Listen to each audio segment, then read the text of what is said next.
Good morning. Appreciate y'all for tuning in and rocking with us for another edition of the Morning Breeze, man. Always rocking with you guys, as always, man.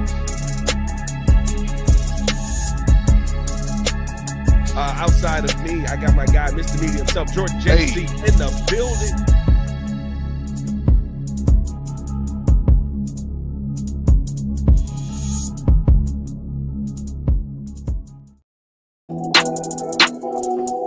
We back. Let's get to it like we always do. Get back on schedule out here. Chicago Bulls want to play all these late games. West Coast trip at the end of the season. Who does that? Appreciate y'all for tuning in and showing love, man. Got a lot to talk about today. One of the top mock drafters in the game. Not the best, but right there. Has the Chicago Bears taking a very surprising pick at number 10.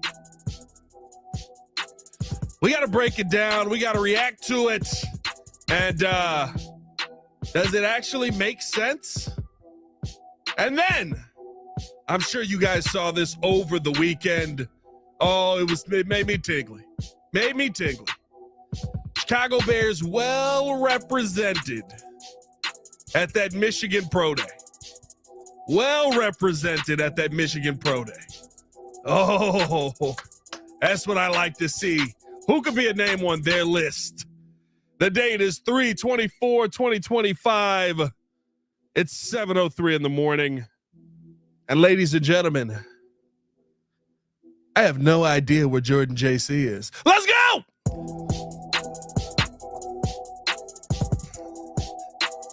Not a single clue. Multiple text messages, no response. Jordan, wake up.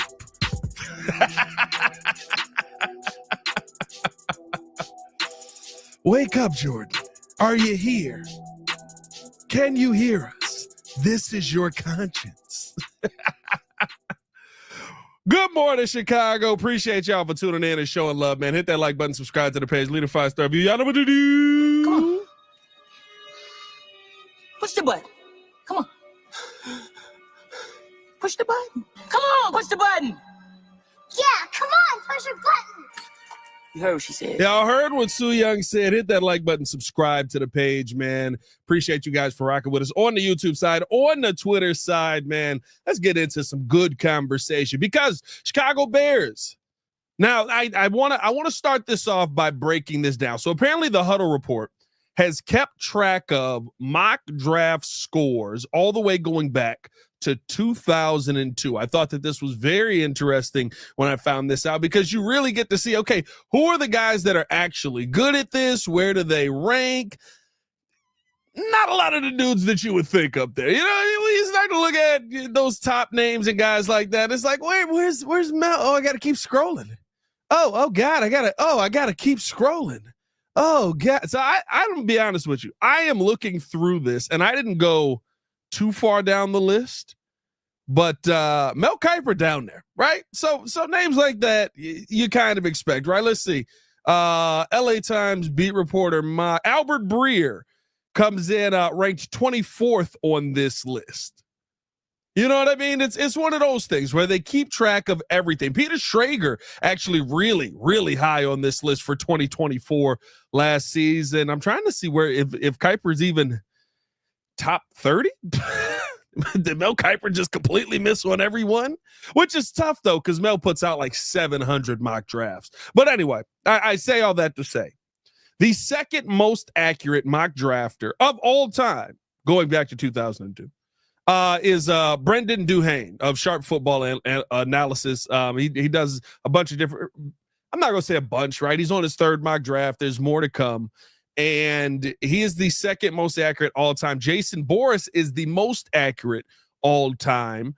And he doesn't put his mock out until like right before you get to the draft, right? So I say all that to preface the information. These are guys who have been fairly accurate since the not only just picking the player and where they're going, but also to the team that they're expected to go to since 2002. All right, to get that information out of the way. Now, Brandon Duhane, I think, is an interesting person to take a look at here because he does have his mock draft 3.0 out, and he has the Chicago Bears taking a name that I think would shock most people for the offseason that we've been having, because it feels very much like a previous offseason move, a previous regime move.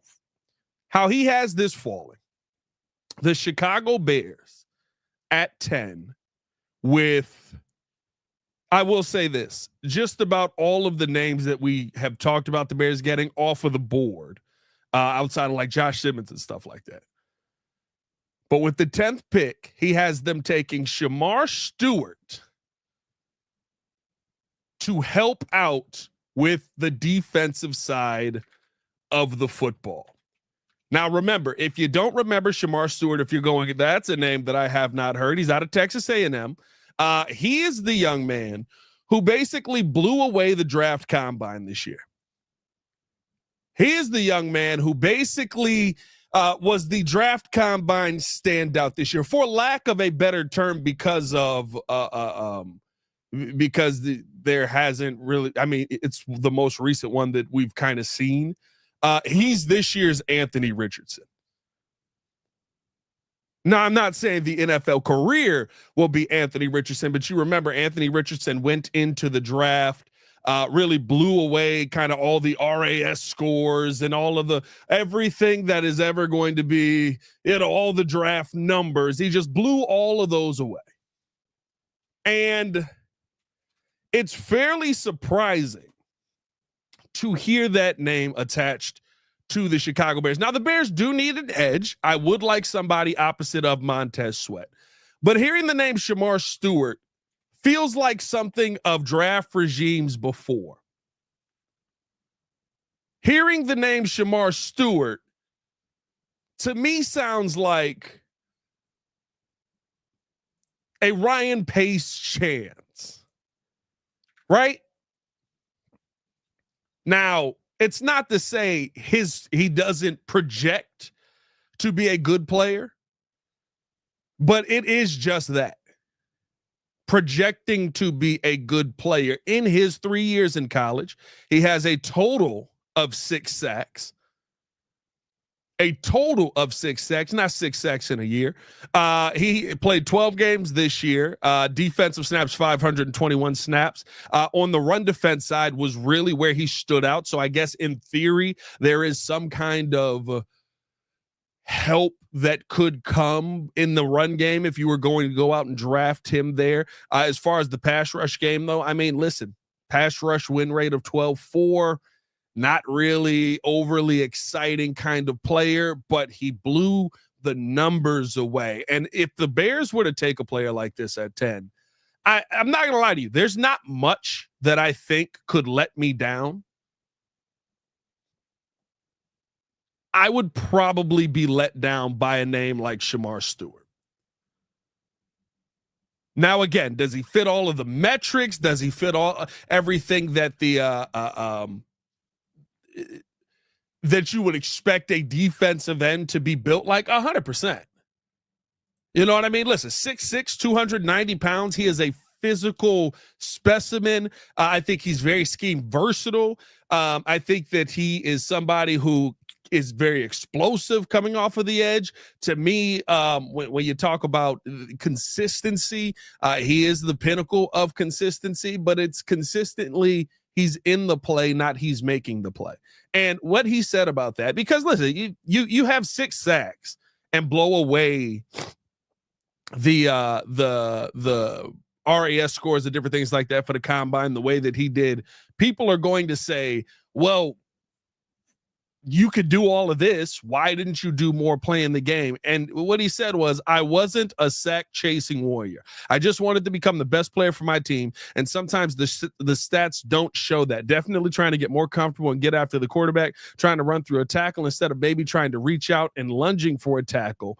Said that he does try to model his game after Julius Peppers. And listen, there are the moments, there are the flashes that you see where you go, oh my goodness, like, this kid, how is he not doing more? He should be an absolute beast coming off of the edge. But this is where the draft, to me, you have to look at the draft and say, don't get enamored by numbers that don't have to do with actual play on the football field. Don't get enamored with numbers that don't have to do with actual tackles, actual sacks. Because listen, you can say I'm not a sack chasing warrior. You can say, that's not what I'm looking for, which I get it. There is a place for that. That's what we got Dio Odangbo to be, right? I think that he can be more. He's somebody that has had 8 sacks in the NFL, but for the most part, he's somebody who's just always in the play. He's somebody who's consistently causing pressure for the quarterback. He's somebody who is always in the face of the quarterback and could force an interception, could force a fumble, could do a lot of those things. But I also already have Dio Odangbo. I've also already got that guy in place. That's where, to me, this gets scary. It gets sketchy. If you were to make a move like this at 10, there's not much the Bears can do at 10 that I feel like I would look at it and go, wow, that was a failed pick. That feels like it would actually be a failed pick. That is too big of a swing, too big of a chance at 10, because your hope is that you're not going to be here at 10 again. Your hope is that this is not the new norm. That under the new coaching staff, you are sitting in the 15s, 20 range. And again, look at the numbers on the football field. Even if you want to say, oh, he wasn't a sack warrior, he combined for a total of 65 tackles and 30 solo tackles. Do not be fooled by the combine numbers. Look at what happened on the football field, because there are people out there that would tell you this is exactly the kind of player that you need. And I'm not sitting here telling you he's not a freak athlete. I'm not sitting here telling you that I wouldn't want to see what Dennis Allen could develop him into. I would, if you took him maybe in the second round. In the second round, I can live with it. Do I love it? No, but I could live with it. Now, again, this is who they had the Bears taking at 10, how he had his mock draft falling: Cam Ward, number 1, Shedeur Sanders, number 2, Travis Hunter goes 3, Abdul Carter goes 4 to the Panthers, number 5, Mason Graham, number 6, Ashton Genty, number 7, Tyler Warren, number 8, Will Campbell, number 9, Armand Membo. So just about everybody that the Bears have talked about off of the board here, or the Bears have been connected to off of the board here, outside of Kelvin Banks Jr., who I think has lost a little bit of steam here. I think has lost a little bit of the hype that people, and with what the Bears have done at guard, I think most people go, well, Kelvin Banks Jr. projects as a guard more than a tackle, or you're going to bring a guard in at 10 and he's not going to play guard. Can you really play him at tackle? So I kind of understand not going with Kelvin Banks from that aspect of things. Tyler Booker goes 25th to the Texans, which is some much needed help for them. Mike Green going 19 in this mock draft. Josh Simmons going 18 in this mock draft. Like, there are pieces where you kind of look and say, well, what if the Bears went here? What if the Bears went there? What if they made this move in a different direction, right? A lot of those pieces off of the board before you get to 10. But to me, if Shamar Stewart is the player that you're looking at 10, and that's kind of where you're like, all right, well, in this situation, right, I would be okay with taking Michael Williams. Give me the proven guy. Give me the proven guy. 10 to me, listen, and you may regret it. You may look back and say, wow, can't believe we didn't take this guy. His RAS scores showed all of this. But I would bet you there are a lot more guys who the RAS scores, when you look at them, play out to be just good dudes in the NFL than actual elite level talent in the NFL. Because some guys are workout warriors. This young man is an absolute workhorse. He's a workout warrior. Does it translate to football? His college career would say no. And at 10, to me, that's just not a conversation that I can be having if I'm the Chicago Bears. At 10, that's not a chance that I can take if I'm the Chicago Bears, in my mind. Shout out to y'all in the building, man. Who we got in the building this morning? In the comments, appreciate y'all for tuning in and showing love as always, man. Bears Junkie in the building. He was the first one in here. Jimmy Hoff in here, holding it down for all the Packers fans out there. Noah P in the building. Andy G. What else we got in here? Brotherhood in this mug. Said Pat's back for more Genty talk. Not this week, brother. I'm not doing it no more. Devin Fox said, best morning pod in the world. Appreciate you, my guy. By the way, we are Bears Force in this mug as well. We are over 100 in the chat. Over 200 in the chat. 200. Appreciate y'all for tuning in and showing love, man. Hit that like button. Subscribe to the page. Leave a 5-star review. Y'all know what to do. Willie Lampkin in the chat. Shout out Willie Lampkin. Said, I would rather trade down and look for Josh Connerly or Omarion Hampton both than Stewart at 10. Listen, yeah, I get you. Because I do think that there is some elite level talent still in this draft that you could go out and get later on in the first round. And what does excite me about this was the other thing that I saw when I looked at this mock draft is I went through it here. Ashton Genty goes 6. And then there is not another running back off of the board. So Omarion Hampton falls to the second round. Now listen. Y'all know I'm not a running back guy. But you're telling me I can get a Hampton in the second round? Second most accurate mock drafter over the last 23 years. Saying that Omarion Hampton falling out of the first round. Bears Junkie said, I'm the only one in the chat who really likes Shamar Stewart. Listen, it's not a dislike of Shamar Stewart. It's just the chance that you got to take. Plus, I'm already doing that with Dayo Odeyingbo. Right? You just went out and paid $16 million for the project that Shamar Stewart is coming into the NFL. Doesn't mean that I don't think that Shamar Stewart can't be a good player. I think Dayo Odeyingbo can be a good player.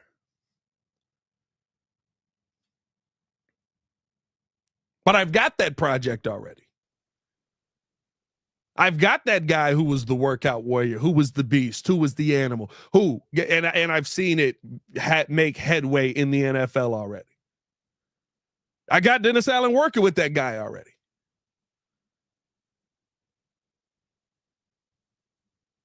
To me, I can't take Dayo. Listen, I like Dayo Odeyingbo a lot. I wouldn't take him at 10.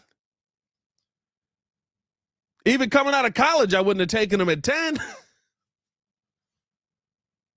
And I think that's the thing for me. You're taking the chance. Taking chances at 10 is never the way to go. You need surefire. You need this guy's going to hit. And I think there are players like that in this draft. Now, could Shamar Stewart go later on in the first round and prove to be a hit for somebody else? Sure. I'm not saying that you're not taking a risk by not taking him, but I think that's the case for everybody. But if I'm talking about chances that something is going to work out, at 15, Michael Williams is going to the Atlanta Hawks. I feel great about him being a productive player in the NFL. I wouldn't want to take him at 10, but I guess in this scenario where everybody else is kind of off of the board, I'm a little more intrigued by that.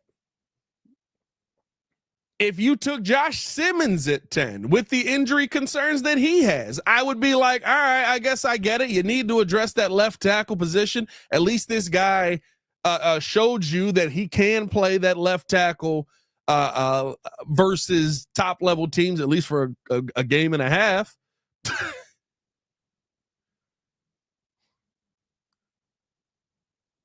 Or if you went Tyler Booker, if you went Tyleek Williams, right? Like, those are names that I know have some kind of proven play. To me, Shamar Stewart is all hope. You know what I mean? Like, that's where it scares me a lot. To me, Shamar Stewart is pure hope.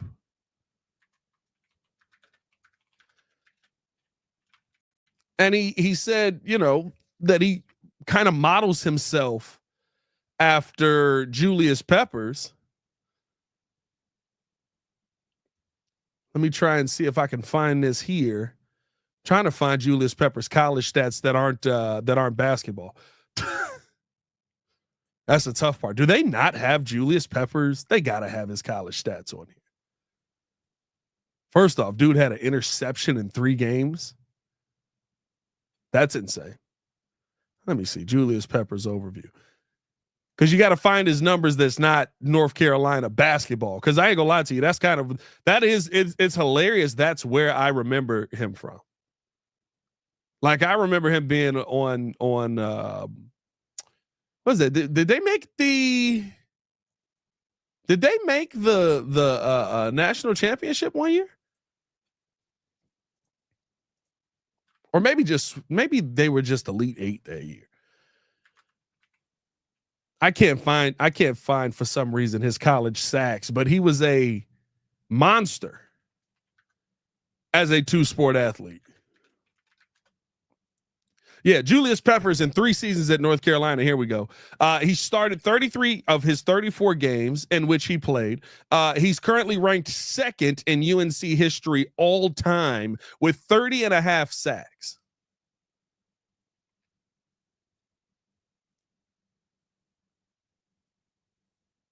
So you can say I see Julius Peppers as my body type. He's somebody I model myself after. Listen,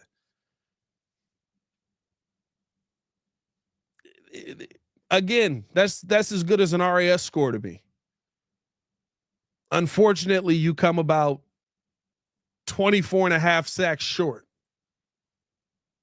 of Julius Peppers. And I get it. You're there to make the play. You're there to be the teammate. I am not sitting here telling you that this young man is going to be a bad NFL player, but can you take that chance at 10? That's what it comes down to. I don't believe that you can. Let me know how you guys feel in the comments below. We're going to keep this thing moving along because Chicago Bears very well represented at the Michigan Pro Day. I don't know if you saw that over the weekend. Michigan just basically snitching on mugs with that too. Just, hey, guess who's here? Bow. Who could be on their list of guys to take? There's one name that I think screams out that the Bears could possibly go out there and get. And a lot of people question whether he's actually going to be there for them in the second round. If you do take that chance and go after him, maybe he's somebody that you have to take early on in the draft. We'll talk about that more coming up next. We're going to take a quick break, listening to a word from our sponsors, and we'll be right back on the other side. Cue the aura music.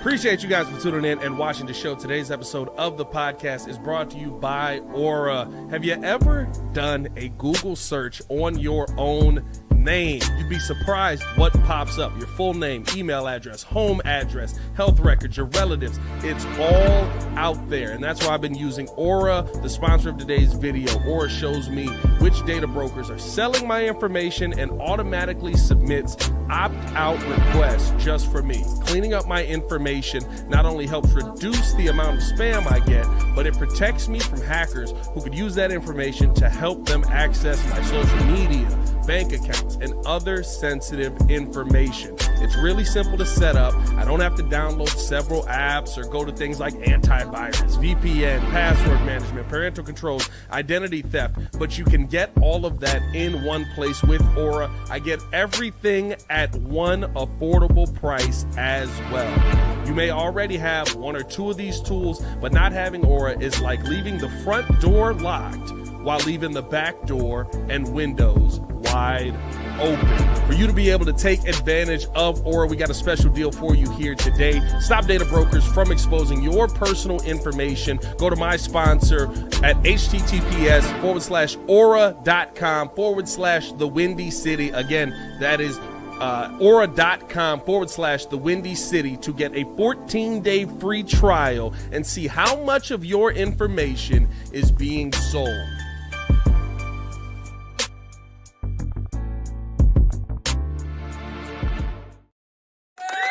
Oh, hit the wrong button. Whoops. We got an applause on the way back. What's good, y'all? Welcome back. Appreciate y'all for tuning in and showing love to another edition of the Windy City Breeze Sports Talk Daily. Hit that like button, subscribe to the page, leader 5-star review. Y'all know what to do. Got 231 on the YouTube side, man. Hit that like button, only 50 likes. Let's get it up over 100 likes. Got 136 on the Twitter side, man. Retweet this, man. Retweet this, man. Share this thing up. Talking about Chicago Bears possibly taking Shamar Stewart, second most accurate mock drafter, going back the last 23 years has the Bears taking the shocking pick here at 10.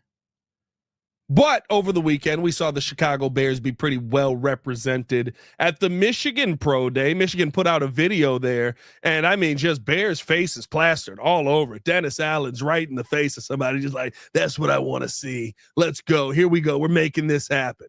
We're making this happen.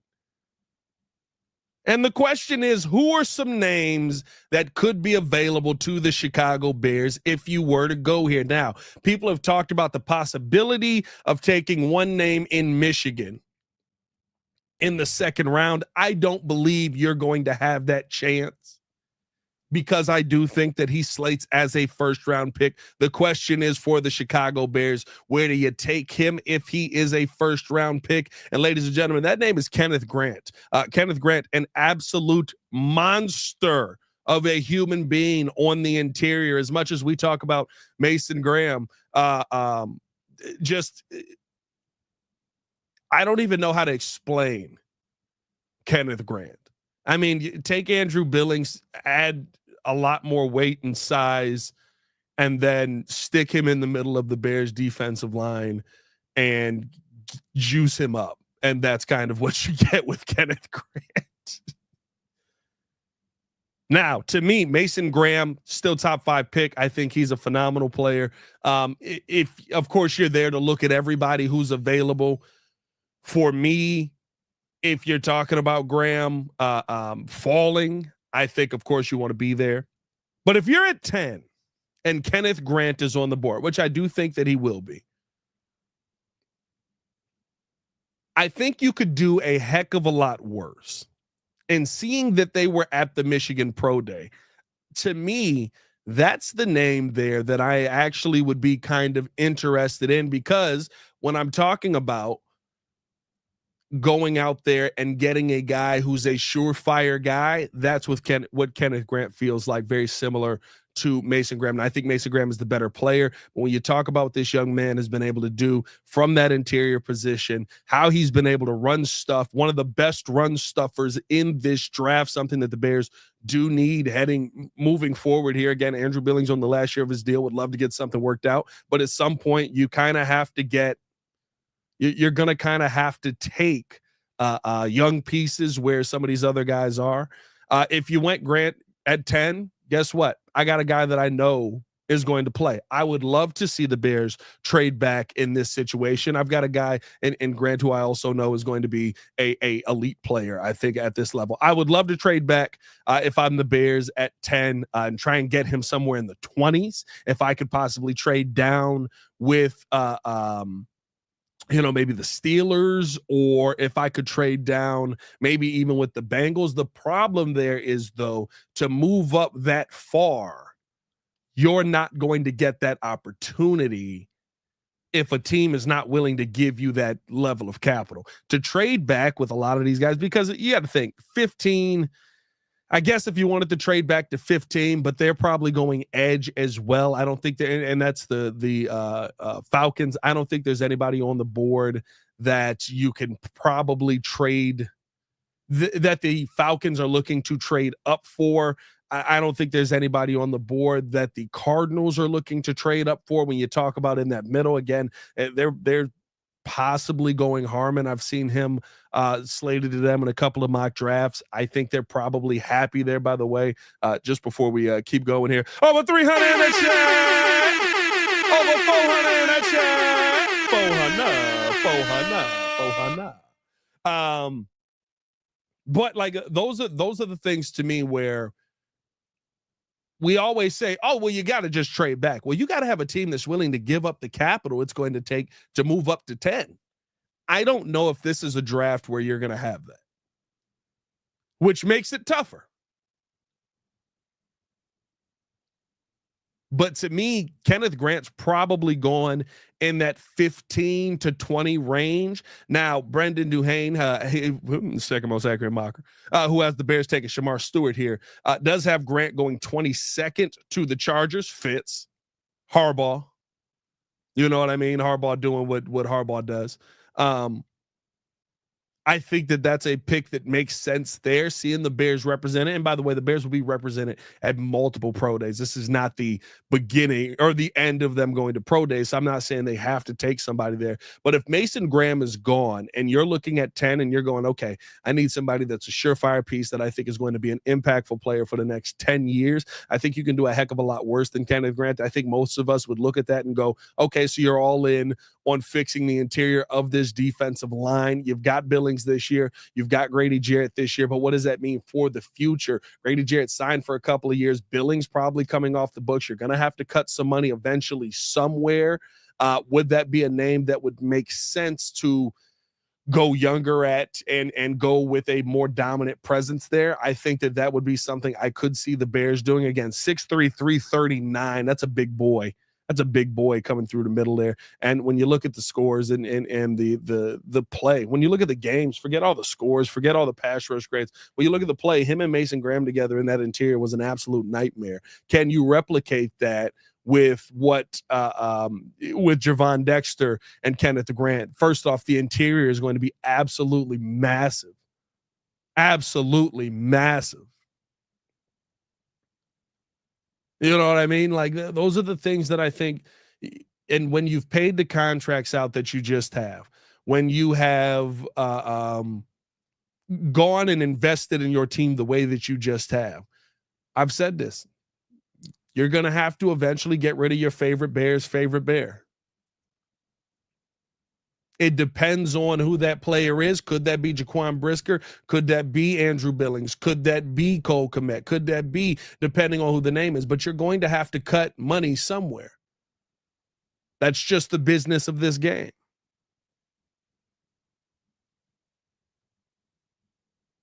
And if you told me going early in this that we get a guy who is 23 quarterback hurries last season, batting down 8 balls over his college career, has been a pinnacle of health over that time outside of a couple of games here, has dominated the B gap. Like one of the best run stuffers in this draft. Yeah, I'm in a big way. And I think the Bears would be in. Because again, you've got to you're going to start to have some of this turnover. You're going to start to have some of this, okay, now these contracts are coming up. Now we've got to make moves here. And I agree with Jay Crit. Shout out to Jay Crit. I ain't seen him in a minute in this mug, man. The Bears can't be making luxury picks at 10. Invest in the trenches. You're investing in a 21-year-old monster in the middle.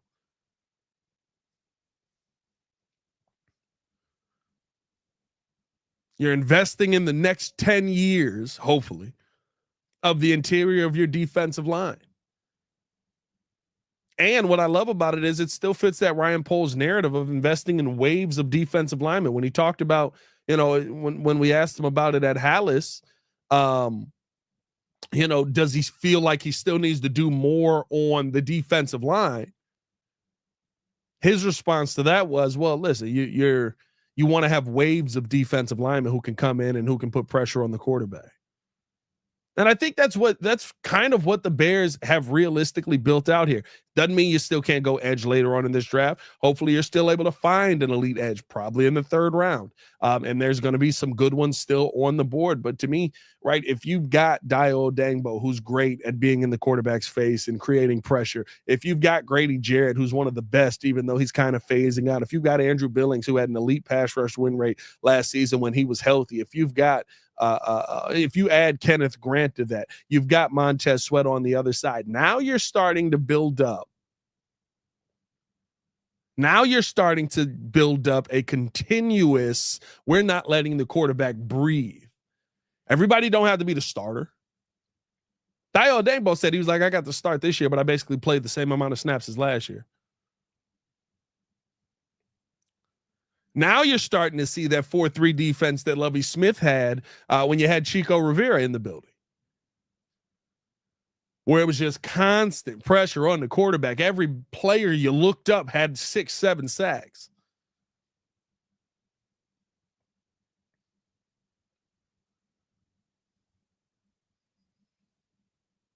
To me, this would not be a pick that I would be mad at. Would it be a little bit of a stretch? Would it be a little bit of a reach? Sure. But when none of it's a stretch or a reach, when you start to see production on the field. And that's always my case, right? Like last year when I'm sitting there going, draft the center in the first round. Just draft the center. I don't care. Trade back, trade up, whatever you got to do. Draft the center. Get your answer. Go get Jackson Powers Johnson.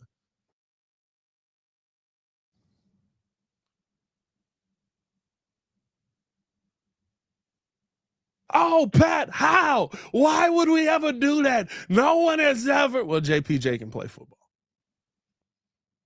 He just had to go spend money on a center. Could have had it.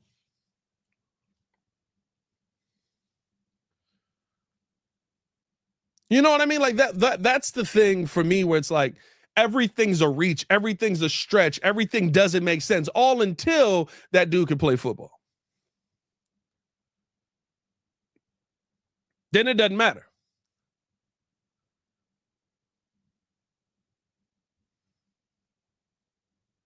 I believe, if I'm not mistaken, it was Terrell Suggs. I believe so. Terrell Suggs was viewed as a reach pick. I remember, how could you take Suggs this high? He's a good player, but he's not going to end up being Terrell Suggs, a Hall of Famer. A monster.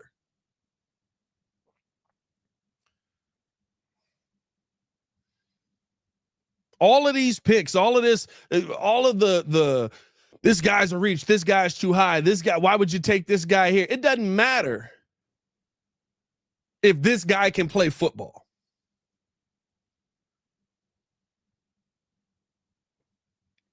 And I think that's the situation where the Bears are at right now, where just take guys that you believe are going to be able to play football and hit the ground running. That's what I want to see at 10. Kenneth Grant, I think, would be a very interesting name for the Bears if they did take him there. He'd be somebody that I would watch to see if he's on the Bears list. Again, I know it'd be a little bit higher at 10 than most, but we'll see. Levante said, you don't put a rookie center in front of a rookie QB. Well, it worked a lot worse when you put a bad center in front of a rookie QB, so I'd take the rookie center over the rookie QB. Like, what? You don't put a rookie center in front of a rookie QB. So Coleman Shelton.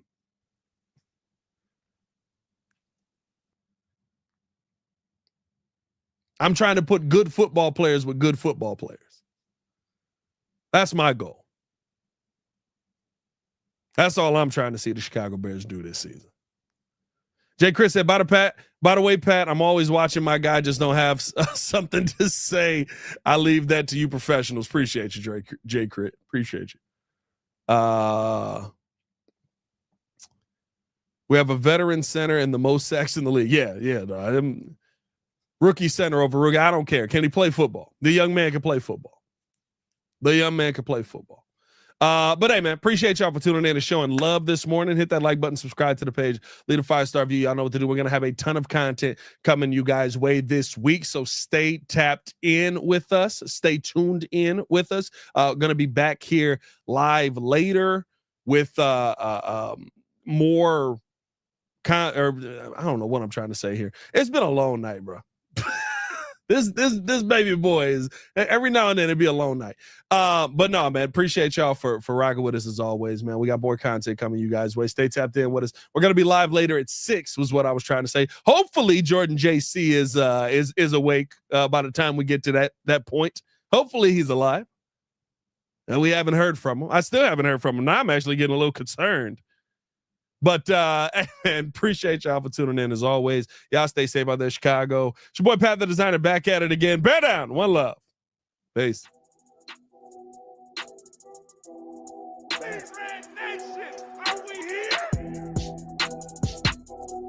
The best show for Chicago sports. He's definitely basting a steak right now, Bulls Daily.